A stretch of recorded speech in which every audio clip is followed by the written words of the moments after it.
저는 중국의 유명한 저서인 윤회의 증거, 전생을 회상하는 종족의 100가지 사례라는 책, 이와 중국 시우천 출신의 유명한, 이 책은 이제 작가 리장천이라는 사람이 2016년에 걸쳐서 전생의 기록을 가진 100명의 이야기를 직접 인터뷰해가지고 기록한 연구 결과인 책인 것입니다. 그러니까 사례를 얘기한 거죠.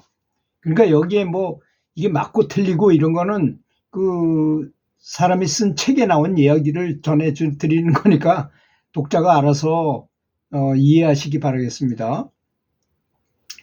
중국 광시의 룽성현이라는 곳에 시우천 출신의 유명한 전통 치유사 셩하우에 관한 이야기인 것입니다. 그는 뛰어난 이런 영적인 기술을 갖고 있었는데요. 독특한 방법으로 다른 차원의 존재, 우리가 이 현실 사회의 이 차원 말고 다른 차원의 존재들과 연결되는 것으로 아주 유명했다고 합니다. 또 치료를 위해서 아주 먼 곳에서 온 사람들의 사랑을 많이 받았죠. 도저히 고칠 수 없는 업장병 같은 걸 많이 고쳐주고 하니까. 그런데 이 사람에게 이 셩후 이 사람이 22살이 됐을 때 신비로운 임무를 받기 시작했다고 합니다. 그는 저승의 메신저인 저승사자로서 새로운 역할을 맡게 됐다 그래요. 심지어는 그 팀이 4명으로 구성되어 있는데 그 팀의 리더로 임명되기도 했다는 것입니다. 그래서 저승에 있는 명부에 의해서 언제든지 영혼을 포획해가지고 와라 하는 명령을 받으면 즉시 요청에 응답해서 임무를 완수하고 2분 내로 다시 돌아오곤 했다고 합니다. 염라대왕은 밤이든 낮이든 언제든지 명령을 내렸다고 합니다. 그가 무엇을 하고 있든 간에 임무가 도착하면 셩후오는 즉시 잠과 같은 상태에 빠져들게 됐던 것입니다. 사자가 염라대왕의 명령을 서면으로 그에게 전달하고 그러면 지정한 장소로 가서 특정 영혼을 저승으로 호송하라고 지시를 했던 것이었습니다. 셩하오에 따르면 저승은 살아있는 세계와 마찬가지로 매우 구조화된 시스템으로 운영된다고 합니다. 염라대왕이 이를 주재하고 다양한 사절단들이 보이지 않는 영역에서 임무를 수행하고 있다고 하는데요. 저승사자는 음과 양의 세계를 소통하고 이동할 수 있는 특별한 능력을 갖춘 그런 개인적인 사람인 것입니다. 사람이 수명이 짧든 길든 간에 이러한 저승사자에 의해서 영향을 받은 것일까요? 어떤 사람들은 수명이 다했음에도 불구하고 건강을 유지하고 질병의 징후를 전혀 보이지 않는다고 합니다. 성화와 그의 팀은 그러한 영혼을 모으라는 명령을 받으면 지정한 장소로 가서 염라대왕이 부여한 강철 망치를 사용해서 그 사람의 머리를 탁 치면 영혼이 육체에서 분리가 된다고 합니다.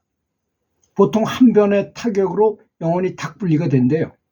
근데 병상에 누워있는 환자의 경우에는 그의 팀은 망치를 사용하지 않는답니다. 그럴 때는 대신에 영혼을 몸 밖으로 직접 들어올리는데 들어올리는 느낌은 산 사람을 들어올리는 것과 아주 비슷한 그런 느낌을 받는다고 합니다.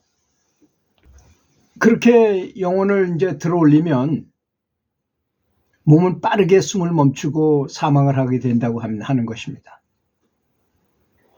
그 중국에 있는 민간 설화에 따르면 저승사자가 잘못된 영혼을 데려가는 걸 방지하고 그러한 실수를 바로잡기 위해 죽은 사람을 일주일 동안 집에 두어야 한다고 말하는데 셩호라는 그 저승사자 역할을 하는 그 사람은 이것이 사실이라는 것을 확인했다고 합니다. 그 사람이 죽으면 일주일 동안 집에다 가만 놔두는 것이 정상이라고 그러는 거예요. 그것 때문에 7일장을 지내고 했다는 것입니다. 그게 이제 저승사자들과 염라대왕도 참 실수를 할 수가 있는 거죠. 우리나라에도 그런 예가 있잖아요. 사후 살아서는 진천, 죽어서는 용인이라는 말이 바로 그 뜻이 여러분 아시죠? 그 동명이인을 잘못 오인해가지고 진천에 있는 사람을 용인에 가서 태어나게 만들고 뭐 대신 잡아가가지고 그런 일이 있었잖아요. 그런데 이제 염라대왕이 잘못됐으니까 넌 다시 가서 도로 가 살아라 했는데 이 사람을 몸을 바꿔가지고 간 거예요. 이 몸은 용인 사람인데 사람의 생각은 그대로 진천 사람이 된 거예요. 그러니까 이제 원님한테 재판을 해달라 그랬어요. 저 사람은 완벽하게 우리 사람인데 몸은 우리 아버지인데 어떻게 진천 사람일 수 있겠느냐. 그러니까 가만히 원님이 생각해 보니까 이 사람 생각은 완전히 생각 습관인가 이런 거 오는 건 완전히 진천 사람이야. 누구 알고 뭐 하는 것도 다 알고 그러는데 그러니 살아있을 때는 진천에서 살고 죽으면은 몸은 당신네 거니까 그쪽에 가서 묻어라. 그래서 사후에 장례는 그쪽에서 지내라. 이렇게 판결을 했다는 말이 있잖아요. 그렇게 이게 낭설인지 아닌지 그런 건 모르겠지만 하여튼 그렇게 둬야됐다는 거 이렇게 확인해주고 했다는 것입니다. 이 저승사자 노릇을 중국 사람이 그렇게 말을 했다는 걸 아마 그런 사람 사례가 굉장히 많았다고 합니다. 중국에. 그래서 100가지나 되는 사례를 한 것 중에 제가 지금 발췌해가지고 말씀드리는 거 아니겠습니까? 어떤 경우에는 동성 이성 같은 이름을 동일한 이름이나 다른 이유로 인해서 실수가 발생해서 영혼을 잘못 데려가기도 한다는 것입니다. 참 신기하신 것이죠. 이런 일이 발생하면 염라대왕은 실수로 데려온 영혼은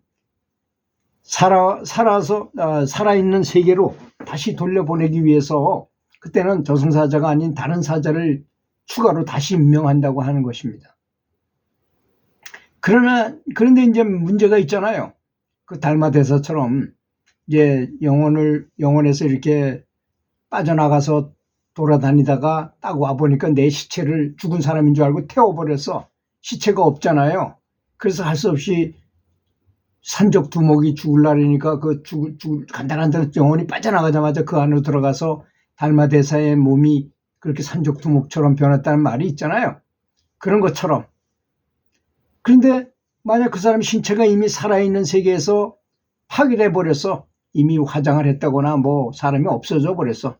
그들을 되살릴 방법이 없다고 이렇게 말을 한다는 것입니다. 참 여러분 신기하지 않습니까? 이런 걸 보면.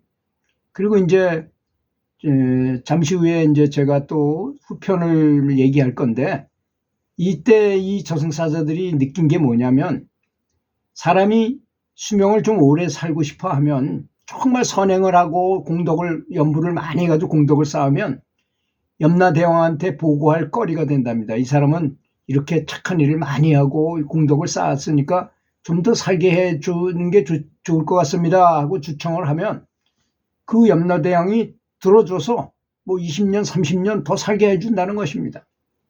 그런 이야기도 이 책에 쓰여 있는 내용입니다. 들어주셔서 감사합니다.